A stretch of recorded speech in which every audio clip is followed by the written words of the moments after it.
Good evening, folks. Or not evening, geez. Well, good afternoon.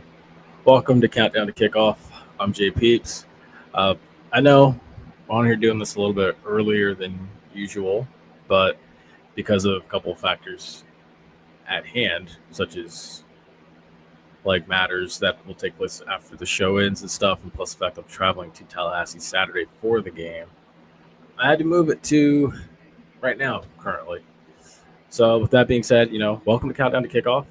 We're definitely talking about FAMU and North Carolina Central and all things that go into it here leading up to tomorrow's 3 p.m. kickoff, of course. So again, be sure to leave a comment. Be sure to like, share, and subscribe to the channel as well. Oh, all right. What's up, little baby 245? How are you this afternoon? Hopefully everybody's afternoon or their Friday's going well. Hopefully everybody's maybe possibly getting off work on a Friday, prepping for homecoming next week as well. So hopefully everybody's doing well. Bear with me. I have a fan going right now too as well. There's no AC in this house. And as you know, Florida heat mixed with no AC is a bad combination, but we're going to manage. I'm only had to just find the lightest shirt I could. But with that being said, I'm sure that's wonderful to hear. That's what's up. That's perfect. But, again, make sure y'all like, share, and subscribe to the channel, of course. Going to talk about a lot of things, score predictions, as well as, keys to victory.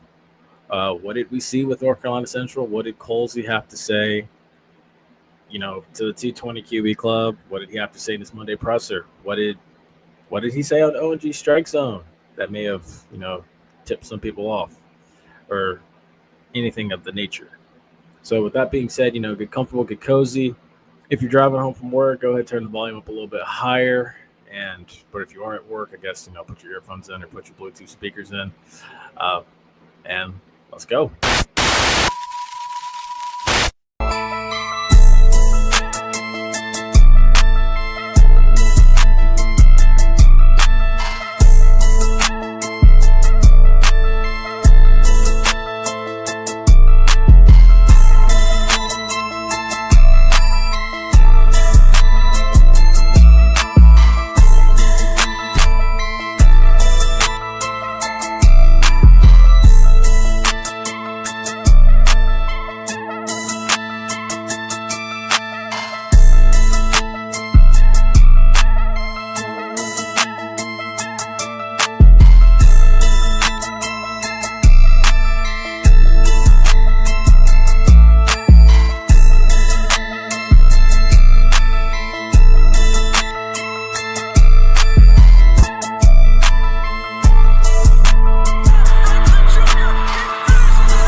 So, first, before we do dive into it, a couple score updates from the weekend and a couple games to look into for the weekend, of course. So, if you did see it last night, you did see the Eagles got destroyed by the Giants, 17-34.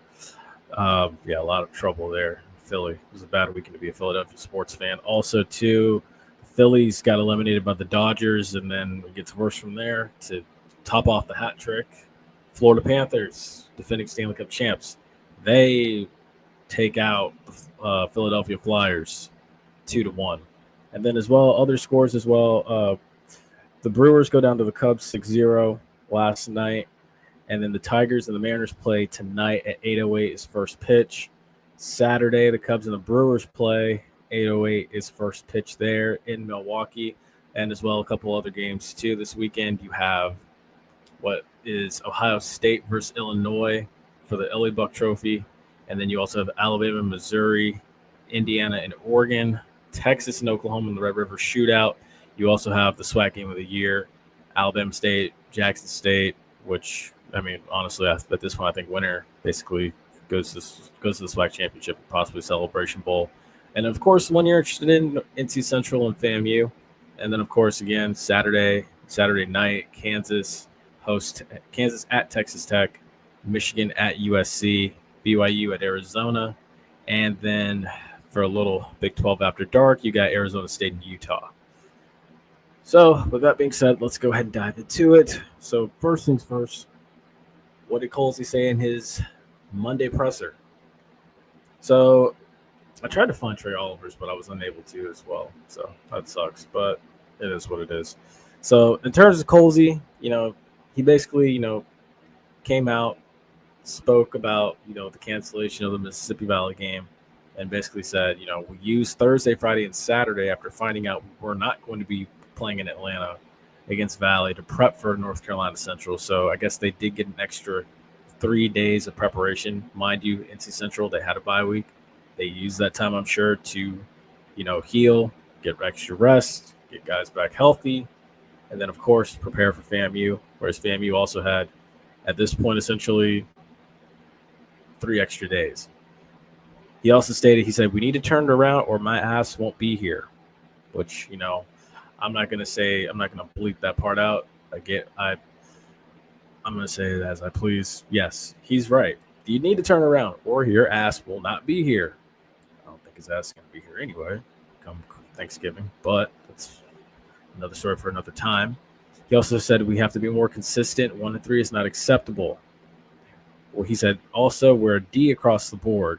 Didn't specify whether it was a plus or a minus, but a spade is a spade.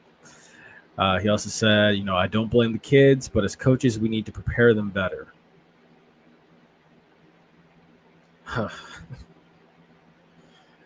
Golly, this is awesome. This is crazy. This is just crazy. As well, too, he said, possible added pressure on going from a team with the nation's longest winning streak and longest home winning streak to possibly dropping 3 out of the last 4 home games. So, yes, this team coming into Saturday, if they do lose, it would be 3 out of the last 4 home games have been losses, considering the fact that, yes, you lost to Valley. You've lost to Alabama State. You beat Albany State. But then if you lose to NC Central, that's 3 out of 4 home losses. It's not a good look, especially in a season where it was considered that you would be favorable to win at home. As well, too, he also said, I just want us to play well and compete in a complete game. I feel like we've done a good job preparing. Same old, same old. From one of my teacher friends, he says a D is worse than an F because a D said you try.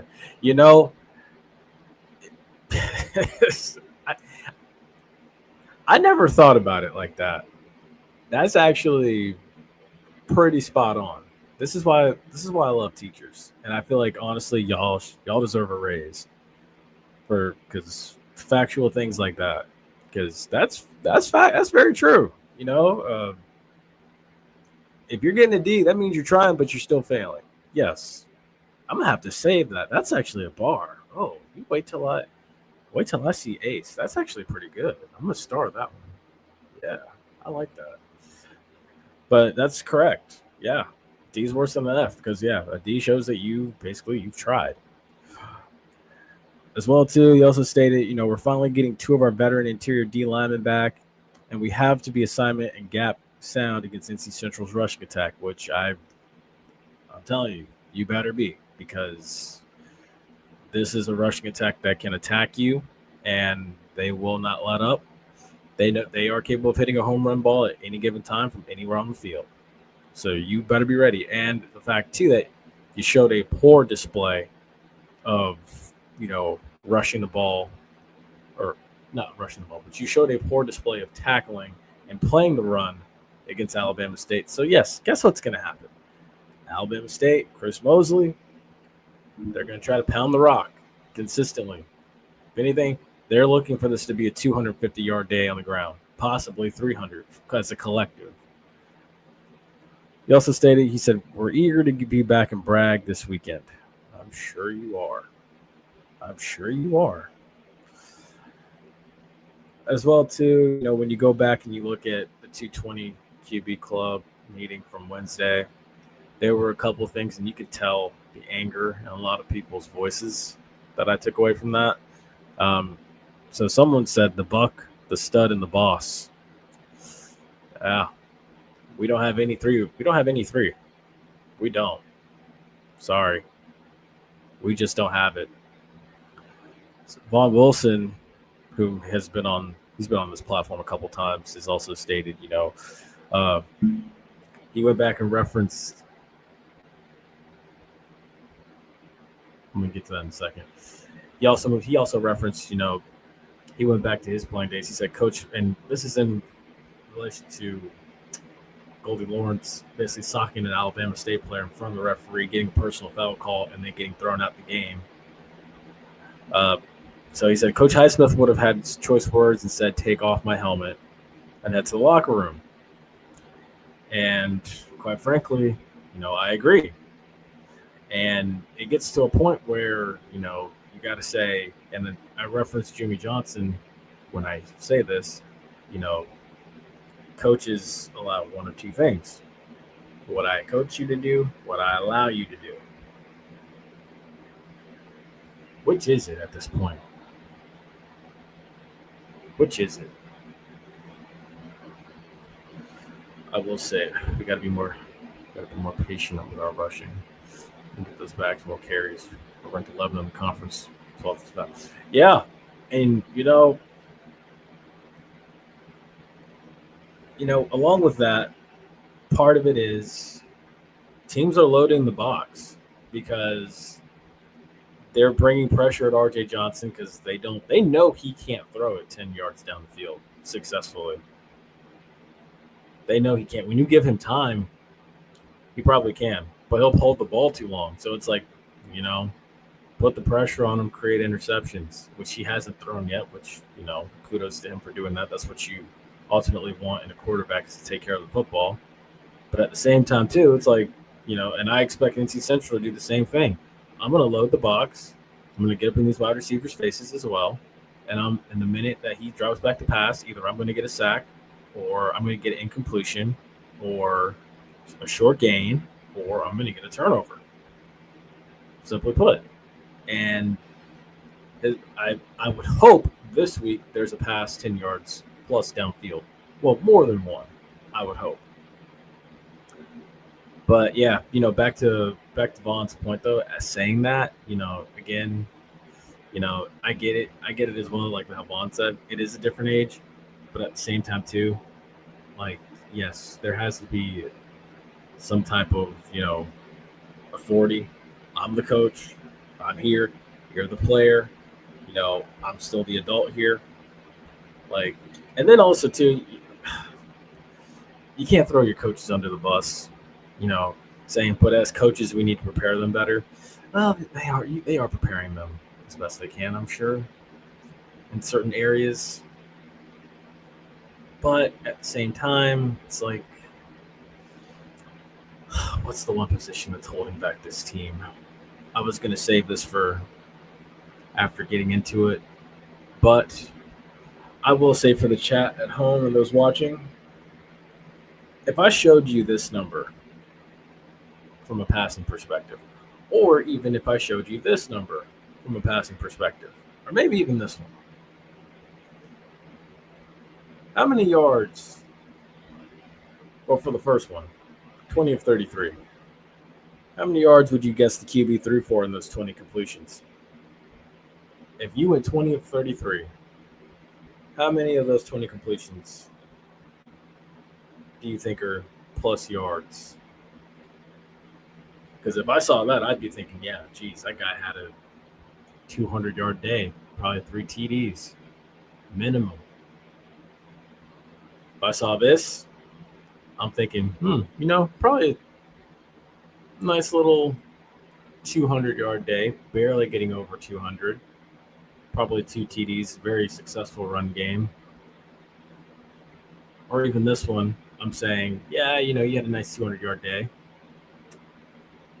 Probably 2 or 3 TDs, successful running attack. I will say, whoops, that one already, my bad. Empty calories as stats. Yes, that is facts. And that brings me to The next point.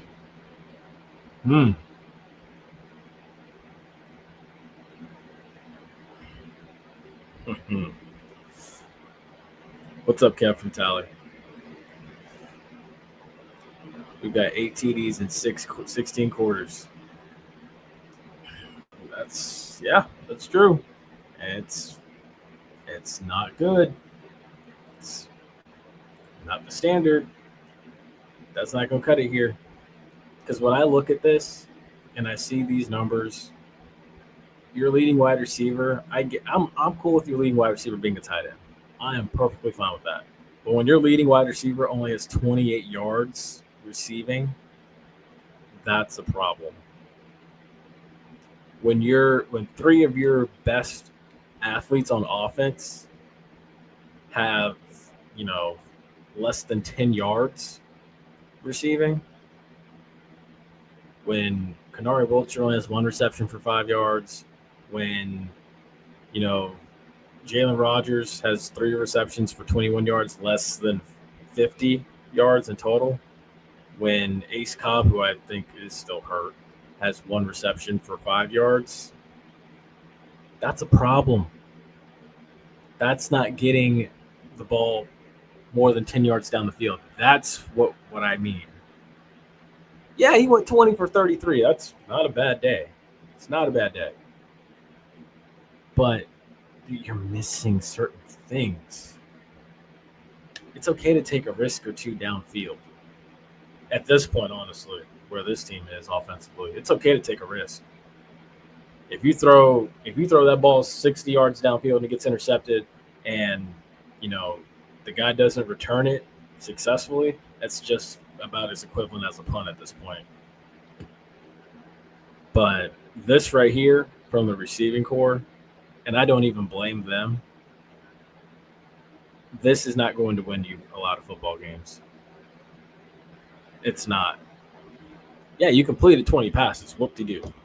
But 133 yards, and that's it. It's not good enough. It's not good enough. Now, what I also will say before I get into the players to watch and a couple of facts today is, I'll go back to we had the Running Gun podcast Wednesday night, which if you haven't seen it, I would go back and check it out.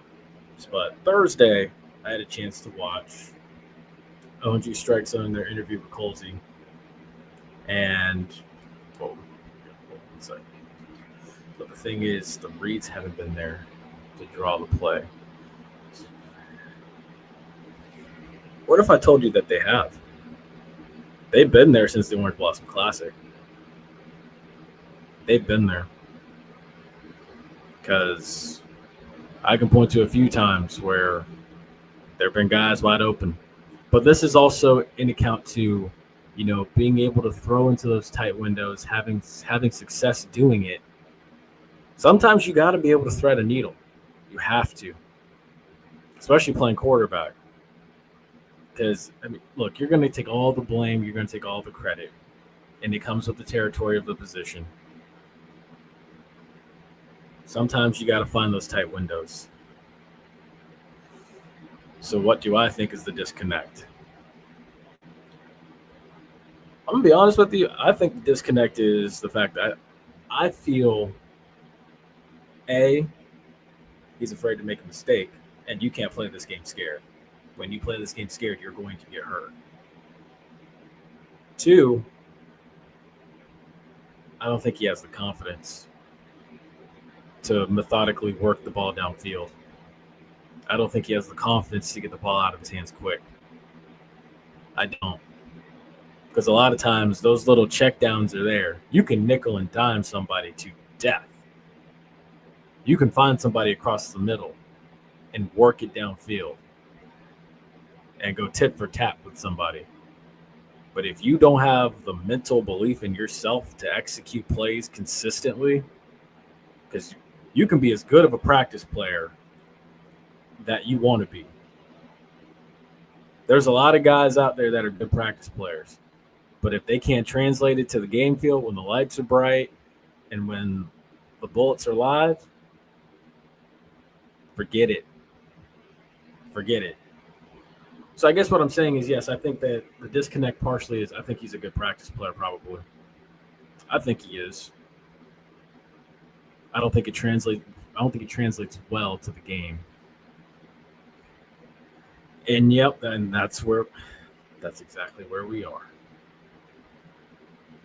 It's exactly where we are. Like I said, he probably looks like Randall Cunningham, and who I mentioned is trait similarity to preseason. He probably looks like Randall Cunningham and Pat White in practice because he knows he can't get hit, and he knows he can slowly work through his progressions in practice. And it's the same defense he sees every day, and he knows the tendencies of the guys on defense. He doesn't know the tendencies of the guys he's going to see when he goes under center on Saturday. That's where I feel like the disconnect is. And that's where you see, like your top receivers getting a 1 reception for 5 yards. That's where you see the guys that you'd expect to really have like 50+ yards receiving, like a Jalen Rodgers, get 3 receptions for 21 yards. So that's what I think the problem is, partially. The other part is I do think I would love to see Jet play this week, personally. I'm going to continue to beat this drum until the cows come home. I'm going to beat this drum repetitively. But, yeah, so back to my point, though. The ONG Strike Zone interview from Wednesday night that I went back and watched. I'll say this. Colzie knows how to work. He knows how to answer questions. He does a great job of it, And I get it. He probably and Kelvin and Brian did a great job. They did a great job conducting that and having him on. It was great.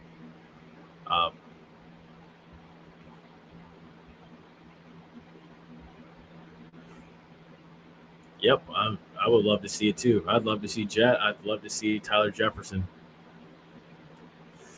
And yes, you should try them all till you get the right one. But yeah, back to that interview though. Yeah, I mean, he answered the questions the right way. He gave a lot of coach talk. Basically said, yeah, like both guys have been doing a great job. Same mumbo jumbo he's been telling us since before the Orange Blossom Classic.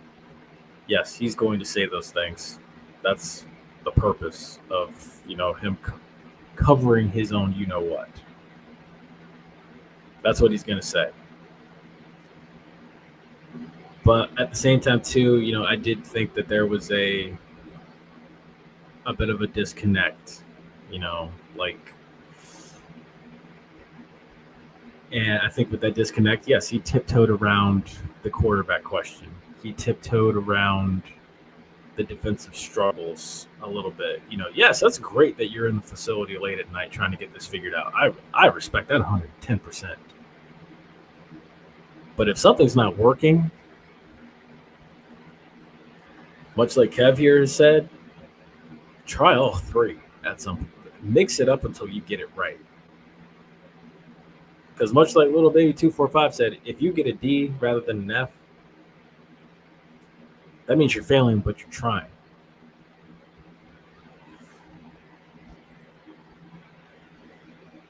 So, all right. With that being said, let's get into it. So, as far as North Carolina Central goes, their last game before their bye week last week, they won against East Texas A&M 50-42.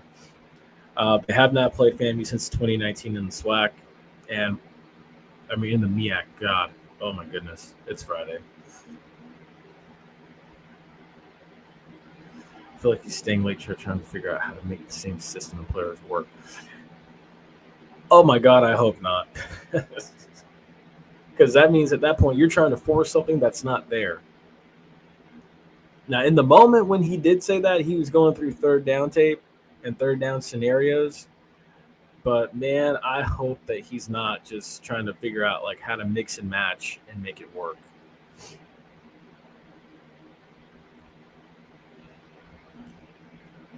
I hate to say this, Aaron, but I feel like we're going to already be upset. I feel like we're going to be upset. I really do.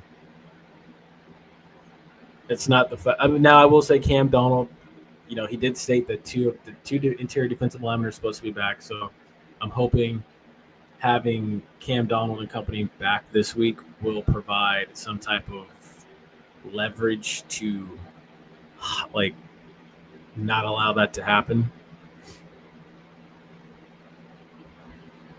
I'm not worried about Walker Harris unless they try to pick on 19. And they will. They're going to try to isolate him and get a one-on-one matchup. They will. I'd be ready for that. But I'm also not. After watching it, again, seeing Walker Harris against Southern, it was all right. I just got finished watching the Old Dominion tape, and I was not that impressed, I will say. I didn't even really need to watch the A&T tape. I mean, the score kind of told the story of what it was, like 60-plus points. They went in there and destroyed them. But, yeah. On NC Central, though, a consistent ground game that's capable of hitting a home run at any time. Mosey's gone for 100 yards in 3 of the last 6 games this year, 5 total TDs against A&T. 3 different backs scored rushing TDs against East Texas A&M. Chris Mosley had 1. Walker Harris had 1. Arthur Rogers Jr., who's the backup running back, number 31, he had 2 rushing TDs in that game. 169 yards rushing last week versus East Texas, or 2 weeks ago against East Texas A&M. They held East Texas A&M to 34 yards rushing on the ground. As well, too, they had the luxury of the bye week as well, as I stated. And then also in that game, 1 penalty for 15 yards. So, yes, to answer that question, they will not make many mistakes. They'll do it soundly along the offensive line. They'll play a disciplined style of ball. Their goal is they don't want to have stupid penalties that set them back. Now for FAMU, as we know, their last game before this was earlier, they lost Alabama State 14-42. A couple facts: FAMU currently is averaging 17.5 points per game according to ESPN. They are averaging 11.5 against Division I teams because, yes, that 33 came against a D2 team, but if you take that game away, factor in all the D1 programs that they played, it's only 11.5. That's not going to win. Also, too, I will say, just call it what it is, scared QB play. Offense only completed 1 pass 10 yards down the field the whole game. The lone TDs came in garbage time. Well, the lone passing TD came in garbage time. Thad Franklin's TD came in the second quarter. Also, Thad Franklin and the rushing attack have accounted for 3 rushing TDs through 4 games. No individual running back has gone over 100 yards this year yet. RJ Johnson has yet to throw an interception this year, 5 TD passes this season. He has been too safe with the football. As well, too, FAMU was 1 for 5 on 4th down in that Alabama State game, which at that point now I'm just saying to myself, after the 3rd time, maybe it's a good idea to, try to just go ahead and punt and play field position. If you're 1 for 5 and you notice it's not working, let's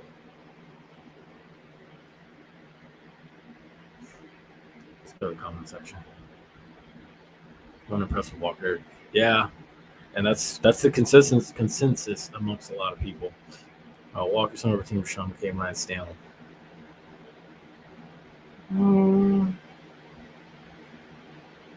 I lean more towards Rashawn McKay because to me, he seems like the game manager. Like, he's not going to be he's not going to be the primary reason you won the game, but he's also not going to be the reason that you lost the game. I think Walker's game manager with a good coach. Yeah, pretty much. Yeah, like I was saying with Kylan's comment, it's sovereign, which makes it easier. Yeah. So again, he's not going to be the reason that you won the game, or he's not going to be the main reason you won the game, but he's not going to be the reason that you lost the game either, because they're going to take it out of his hands. They're going to give it to CJ Mosley. They're going to give it to Arthur Rogers, and they're going to let them do what they do. Not the most talented, but accurate, manages the offense very well. Yeah. Which is crazy to me because I'll be honest. Regardless of what the outcome is Saturday, and y'all can account for it as well too. Y'all can agree with me or disagree with me. What NFL GM is going to hand over the keys to a franchise to that kid? Let's be real. Let's be real. What NFL GM is going to hand over the keys to a franchise to that kid?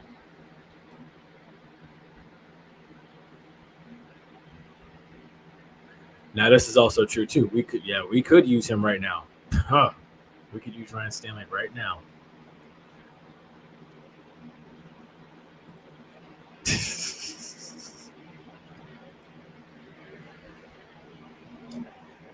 Tell you, boy, it's crazy. Some people didn't appreciate him. Some people loved him. But it's like you never really appreciate something until it's gone. And I bet you, you're not the only one, Aaron, that thinks and that is probably hoping Ryan Stanley could probably find some eligibility and get back in the loop and play. Because I wish he could. Let's see. Also, that being said, the defensive secondary hasn't recorded a single interception since the Orange Blossom Classic. Brandon Callaway had the lone interception. So this team is still looking for another interception this season. Walker Harris has thrown 10 touchdown passes this year and 4 interceptions. Maybe you can get lucky. Now, last week they had a fumble recovery that was created by Corey Collier, recovered by, Nayron Jenkins. Maybe we can find something. Hey, that's someone. Does he still have eligibility? Yeah, he was. He was nice too. He was serviceable. He was. I just don't think that the teams around him were to the level that they needed to be to win a title. Of course, I mean, looking at the records. But yeah, I mean, he was serviceable. He didn't, and by the time the running game really got going and really took off, he was already gone. Like, that running game didn't really take off like how it should have until Bishop and Terrell Jennings and Bishop's senior year in 21. That's true. Which, funny enough, I believe, speaking of his supporting cast, we may have Travis Harvey joining us Tuesday. So, since we're going to talk about Damian Fleming's supporting cast, yeah, get ready. Travis Harvey may be joining us Tuesday, this coming week for homecoming week. We have to fly the ball and game tackle. Yeah, and that's why I say you better get to the ball. You better fly around. You better gang tackle. You better wrap up. You better plug the middle, because NC Central's going to try to open those running lanes, and they're going to try to have success. They want to have 250 plus on the ground. They're probably going to shoot for 300 because they're going to try to make a statement out of FAMU. They're going to try to go into a place they know they haven't won in since 2017, where I believe Jerry Mack was the head coach still. And believe it or not, they haven't forgotten. They haven't forgotten, 2019. They haven't forgotten when Willie put up 50 on them in 2018. They have not forgotten those games. They're going to come in and try to make a statement because they've grown a lot as a football program since when they first got to the MEAC. Because at that time, seeing FAMU and the MEAC against them, I was thinking to myself, I'm like, are we sure this team's not supposed to just be a DT team? But then slowly seeing them rise to the occasion, get better and better and better, do better. They've come around.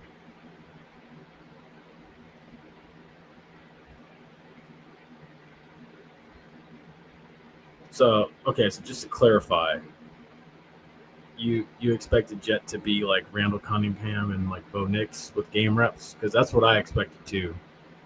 I feel like my comparison for him is still Bo Nix at Auburn and at Oregon. I just want to see him play. He deserves it because right now, I mean, at 1-4, or not 1-4, geez, I guess I'm jumping the gun. At 1-3, it's not working. So I would like to see him as well. What's up, Troy? Also, one of Central's defense and all that. It's not, but at the same time, too, knowing it's not, I would hate to see us go into that game and make them look like they're such an elite team on defense. And depending on who we trot out there at quarterback, we're probably going to make them look like the 85 Bears, which I hope is not the case. Also, too, along with the fact that the defense has not recorded a single interception since the Orange Blossom Classic, we were 5 of 12 on third down last week. Compare that to Alabama State. They were 8 of 12 on third down last week. Do with that what you may. And then, of course, as well, too, 7 penalties for 75 yards. Put that into perspective. Again, NC Central had 1 penalty for 15 yards in their last game. So the whole dumb penalties, socking somebody in the face in front of the referee, the dumb holding penalties, the delay of game penalties, you practice in the damn stadium. How do you not know where the play clock is? There's one going towards the field house. There's one going towards the north end zone. Like, you have to know. You should know that in warm-ups. If you don't know that, and it's October, well, tomorrow will be October 11th. If you don't know that by October 11th, we have a big problem. So, yes, no more of the dumb unsportsmanlike penalties. No more of the dumb failing to recognize where the play clock is and knowing what the play clock says. No more of the false starts. No more holding. Like, no more illegal hands to the face. Like, it has to stop.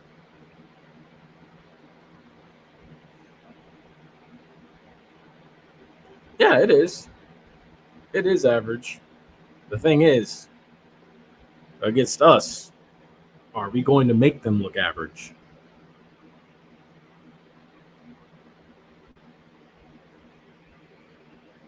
Some pride, sense of urgency. We can compete and pull this off. Pull this off. No reason why we can't. I agree. No, I think this goes back to my point again about offensively having the right guys, sustaining offensive drives, keeping the opposing offense on the sidelines, getting the defense formidable rest. A lot of people give the defense grief. I think the defense is having a tough time because the offense stalls out on 3-and-out drives. They don't convert. They get on the field so fast, and then they get off the field so fast. Like, and no deep that wears the defense out. Having to go out there, time and time again. The minute you sit down, you're basically having to get back up and go out there again. At that point, you're winded. So I can understand how running lanes get gashed. So it's like, at what point do we give this defense some rest? Because when you did give the defense rest in the one game where you did change quarterbacks for a series or 2 series, the defense started to have some life added to them. It's tough for me to do. Exactly. Like that's a morale killer. It is. Because if you think about it, for those that went to that Alabama State game, it was hot. I'm sure it was hot. You're probably crazy for sitting on the student side, I'm sure, for a 3 o'clock game in Tallahassee in September. It's probably hot. So for the guys on the field, it's probably, 80-something degrees up in the stands on that field because it's turf. It's probably 120 on that field. You come off the field after a 3-and-out, you sit down, you look at the tablet for probably 5 seconds, and then you look back up, and you're like, dang, we're punting already. I got to go back out there again. I just sat down. That's pretty tough. And then now you're not thinking straight. Now you're trying to still play assignments down. You didn't really get to sit down with your coordinator and really go over what you need to go over on the sideline and really devise a plan or know personnel or know what the other side likes to do in order to get stops or know the tendencies and pick up the tendencies.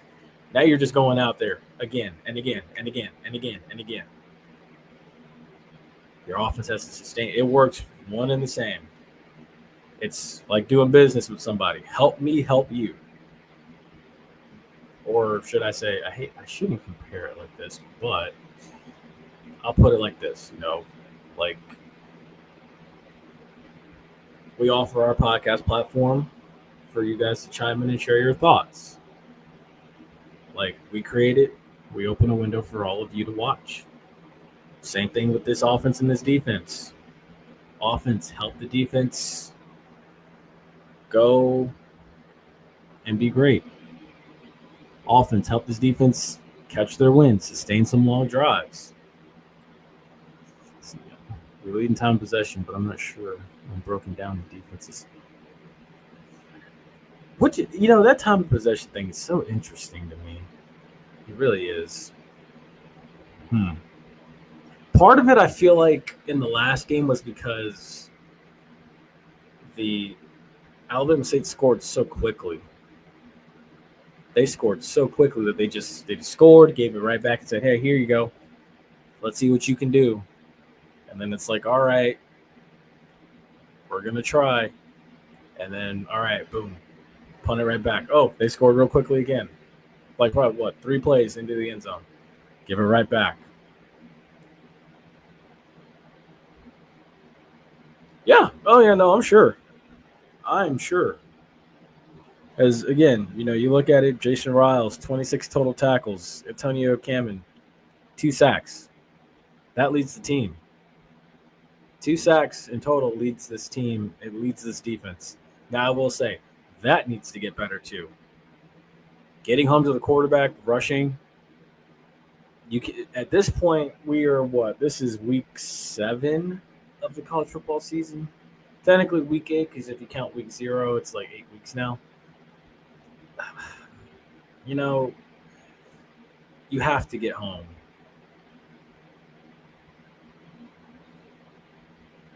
This is preparing based on the first 4 games.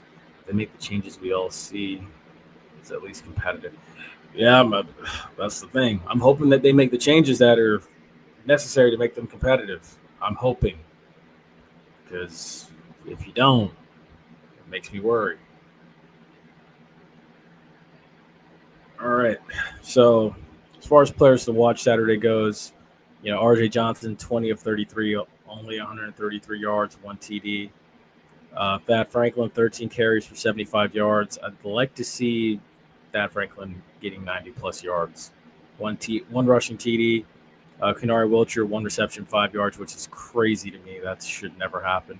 Tight end Miles Campbell, who's the leading receiver, 4 receptions, 28 yards, 1 TD. Jason Riles, 26 total tackles. And then again, Antonio Cameron, 2 sacks on the season.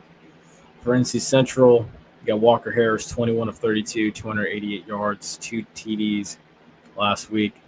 And then running back Chris Mosley, 72 yards on 26 carries, 1 TD. Wide receiver Chance Peterson, 300 total receiving yards on the season. And then Chauncey Spikes last week, 6 receptions, 113 yards, 1 TD. And then, of course, defensive back Tamondre Braxton, 2 interceptions on the season. That leads NC Central with interceptions. And then linebacker Isaiah Lawson, 27 total tackles this season. Those are your players to watch for both sides. Now, another thing that I took away when we're going back and watching NC Central play, I did see, I watching the Old Dominion game. I did see where Old Dominion had success in the first half and through most of the game, finding pass lanes, creating one-on-one matchups against NC Central's defensive backs. And their wide receivers were winning those one-on-one matchups against NC Central's defensive backs. Also, I noticed, Old Dominion had success establishing the run and winning at the point of attack. Their offensive line imposed their will. Their offensive line dominated that game. Now, granted, again, that's a Sun Belt team against an FCS team. That's supposed to happen. But still, when you look at it, and again, looking back at, ONG Strike Zone from Wednesday night, Colzie mentioned, yes, we watched the Old Dominion film.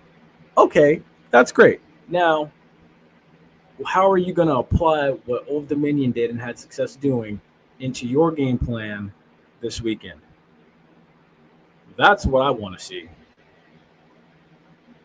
Because through one half of football, we'll be able to tell. Are you going to take advantage of one-on-one matchups on the outside? with your wide receivers if you can get the ball 10 yards downfield?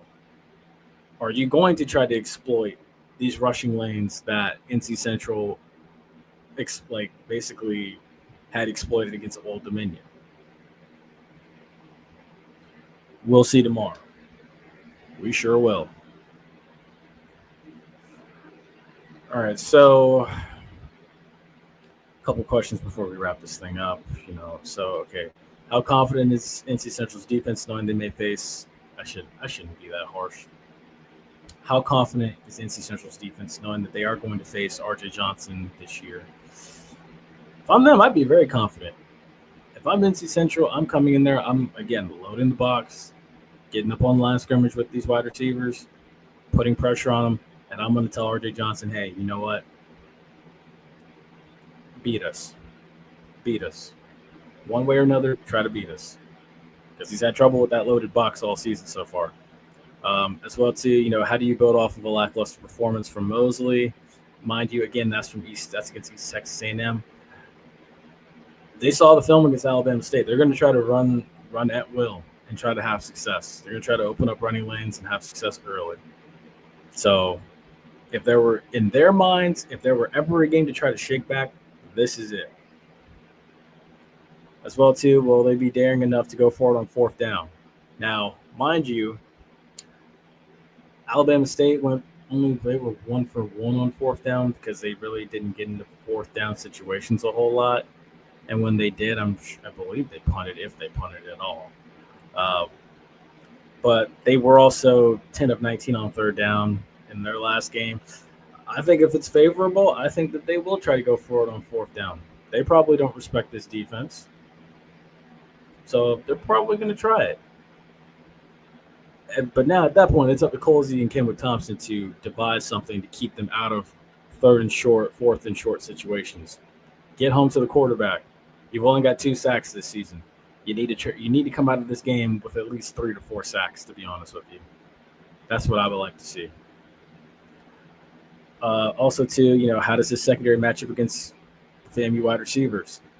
To be real with you, quite frankly, if you play Jet, which I would love them to play Jet, I think that FAMU's wide receivers can win their one-on-ones and get open.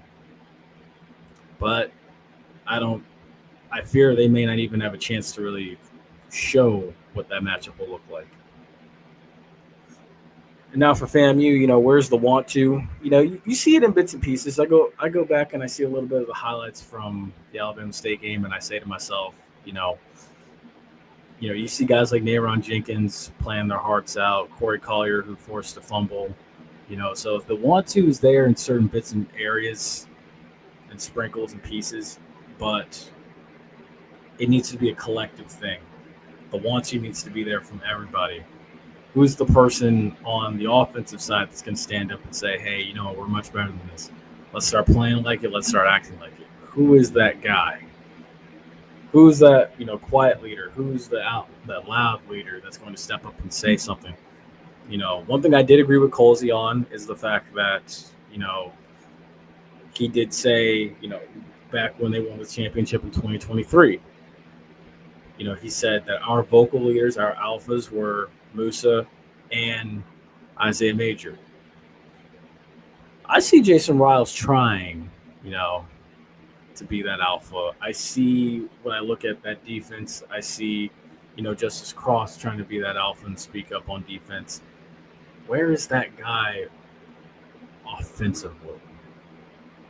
Who is that guy? Because through, 4 games now, we have not seen it. Southern showed those holes in their defense, but didn't commit to the running back. Yeah, which is crazy. They should have committed to Trey Hawley.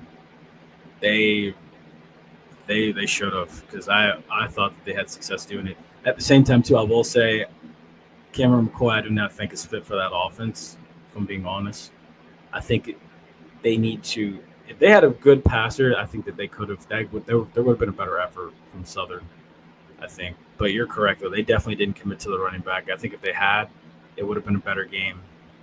Plus, that kid's a stud, honestly. I think that kid is – they better do all they can to hold on to that kid because somebody's going to try to get that kid out of Southern and bring him up to D1 football. The team is locked in. It's real hard to say with these types of losses. Yeah, you're right. The Buck, the stud, and the boss. Yeah, that's exactly what I'm getting at. Like I said, Justice Cross, Jason Riles. I see it. I see them trying to, be those guys. But again, I wonder who that is on offense that's trying to really assert themselves. Say, pick this whole entire offensive side up and say, let's go. I saw Jet try to do it. Again, not trying to, boost Jet even more than I already have, but I've seen him try to do it in bits and pieces when he has played.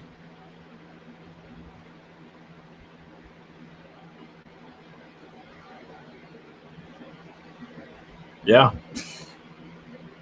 Yeah. As well, too, how do you get your playmakers involved? I think you're going to have to get more creative. You're going to have to, show some eye candy.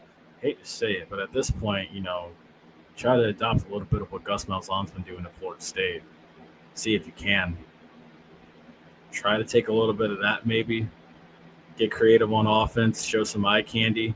That's the thing. We haven't really seen much eye candy since Willie Simmons left. We have not. I have not seen much, motioning. I haven't seen much play action. And if we have, it doesn't really work too well because for this, that, or the other. So, just executing plays at the highest level. And if you're FAMU, how do you stop Mosley? Quite frankly, contain. Use the Florida speed to your advantage. Keep this guy in front of you.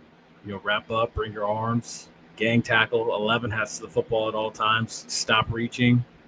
That's how you stop him. Because he's coming in here thinking that he's going to have a field day. What will it take to create turnovers defensively? Again, pressure up the middle. Only 2 sacks on the season is not good enough.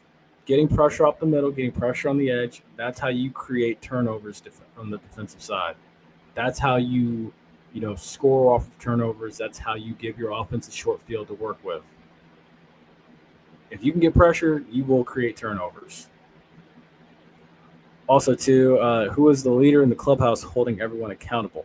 Well, as I stated, I still wonder who that is. Maybe it's Jason Riles. Maybe it's Justice Cross. All right, you are. I wish it was homecoming this week. I'd probably have my care package with me going into the game. So that way my expectations wouldn't be able to hurt me, should I say. But, I mean, look, man, I'm going to show up tomorrow. I'm still going to support this team. But what I think the final outcome will be is what the final outcome, I hope it won't be, but, I already know what my expectations are going to be as well going into this tomorrow. Just going in there for the vibes and to have a good time and stuff, and then turn around, go right back to next week for homecoming. And, get to see a lot of friends and family. Also, too, Philip Sylvester, if you're watching this, I do hope to see you tomorrow as well, my friend.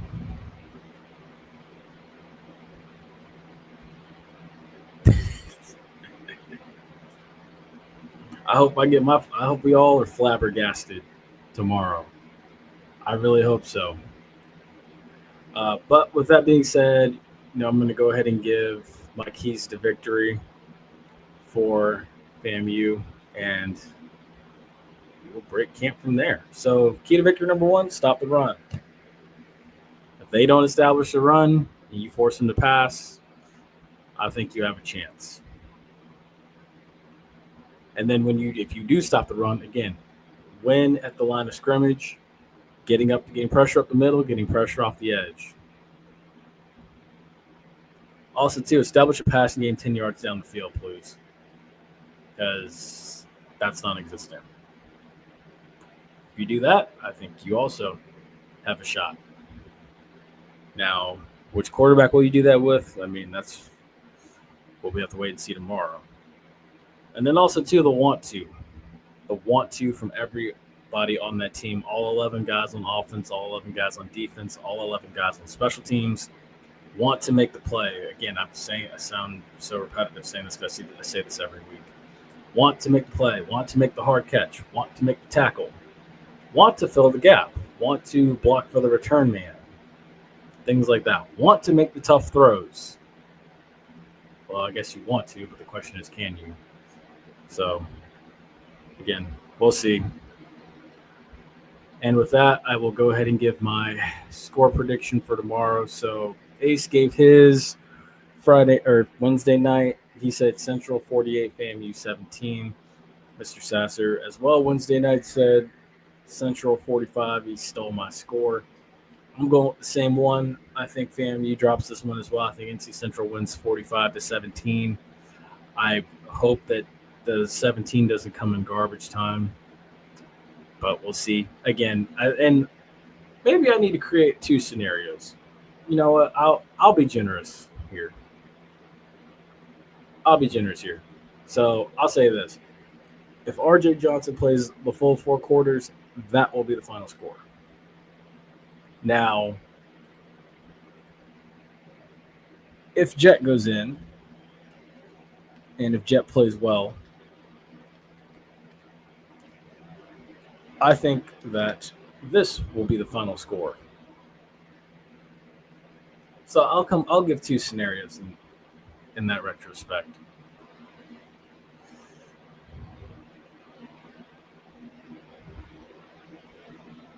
And that's fair as well. That's fair. They are averaging 34.7 points per game, which I guess you can round up and say 35. So that would be spot on for both sides, actually.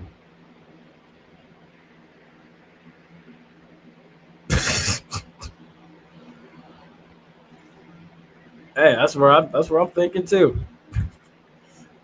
I mean, hey, give the next T20 meeting, give the kicker a game ball or a trophy.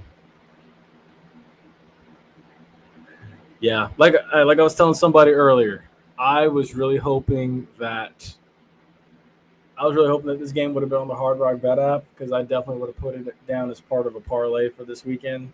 But I didn't see it, unfortunately. I didn't see any SWAC games or NIAC games like I have in weeks prior. Maybe it'll pop up tomorrow or later on this evening, but we'll see. All my scores have me disgusted, or all those scores have me disgusted. We can only believe what we've seen. Yeah, that's facts. Yeah, we can only believe what we've seen. Now, I mean, they're backed into a corner. Who knows? Maybe they come out, they jump on them like gangbusters. Anything can happen. I'll say that because let's be real. Say I in the comment section if you choose to. How many people saw the Giants going into a freaking phone booth and beating the pure crap out of the Eagles last night? Who saw that coming? Who expected that? Because I sure didn't expect it. In New York, still, and knowing what a train wreck the Giants have been, who expected that to happen? Who expected the Titans to beat the Cardinals last week? Granted, the Cardinals are a freaking crap show as well. But, I mean, my point is, anything can happen. I'm not going to say that there's absolutely no hope. Any given Sunday or any given Saturday in this aspect, somebody can get got if you do not come to play or if you underestimate who you're playing against. So take that Giants analogy, do with it what you may. Now, also, too, I get it. Yes, the Giants have a quarterback that he plays with some swagger, and he's not afraid to take risk, and he's not afraid to put his body on the line, which is entirely different than the situation we have here. But I'm just saying, any given week, you can be had. I don't care what level it is. Now, and that's pretty fair. That is pretty fair. So, yeah. I mean, I hope we do too. I hope we do too, man. Boy, can you imagine like that conversation if they do pull it off? So, never say never. It can happen. Just keep the faith. But yeah, so with that being said, again, this is my final score prediction. So tomorrow, if you're again on the way home, or if you're if you're still at work or anything like that, thank you so much for tuning in and listening as well. And always, make sure you like, share, and subscribe to the channel as well. Y'all have been awesome. Hope to see some of you tomorrow in Bragg. Those of you that are going, if not, looking forward to seeing a lot of you for homecoming as well. And also be sure to tune in to the Rattler Roundup podcast Tuesday night at 8. And also be sure to tune in to the Running Gun podcast Wednesday as well. So with that being said, that's it for me. Thank you so much. Stay safe, stay blessed. Enjoy your ride home from work or your trip on the way up to Tallahassee. Um, and also, if you haven't already, go buy those Air Max 95s. I would go buy those now. They're on StockX, so go check those out. But yeah, but as always, stay safe, stay blessed, enjoy your weekend. We will see you not after the game. There won't be a post-game reaction after the game. We'll see you Tuesday night.